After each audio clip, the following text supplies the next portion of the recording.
Pernah nggak kamu sadar bahwa setiap hari ada suara kecil yang sebenarnya selalu menemani hidup kita, tapi otak kita memilih untuk mengabaikannya? Fenomena ini dikenal sebagai selective hearing atau pendengaran selektif. Secara ilmiah, ini disebut cocktail party effect. Saat Anda berada di pesta yang ramai, telinga Anda menangkap semua suara, tetapi otak, khususnya bagian korteks prefrontal, bertindak sebagai filter. Ia memutuskan suara mana yang penting seperti obrolan teman di depan Anda dan meredam suara lain yang tidak relevan, seperti dengungan kipas, detak jam, atau bahkan langkah kaki kita sendiri. Kemampuan ini adalah warisan evolusi. Bagi nenek moyang kita, ini adalah alat bertahan hidup.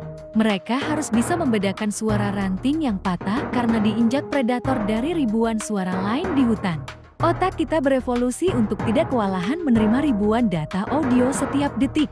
Bayangin kalau kita mendengar semua suara tanpa filter, kita bisa stres berat.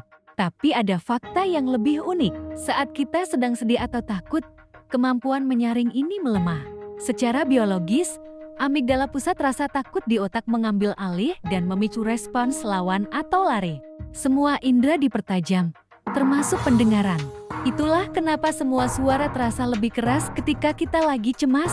Jadi, kalau kamu pernah merasa rumah lebih berisik saat sedang stres, itu bukan halusinasi, itu sains.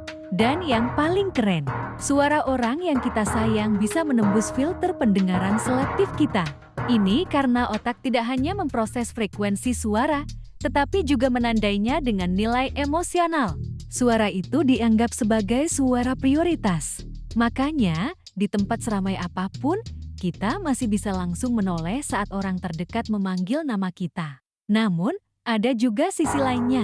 Terlalu fokus bisa menyebabkan ketulian inatensional, di mana kita benar-benar tidak mendengar suara penting, seperti klakson mobil, karena terlalu asyik mendengarkan podcast. Ini membuktikan betapa kuatnya fokus dapat membentuk realitas pendengaran kita. Jadi, pendengaran kita bukanlah mikrofon pasif, melainkan sistem cerdas yang aktif dibentuk oleh perhatian, emosi, dan insting bertahan hidup kita. Kalau kamu baru tahu fakta ini, jangan lupa like dan follow biar nggak ketinggalan fakta unik lainnya.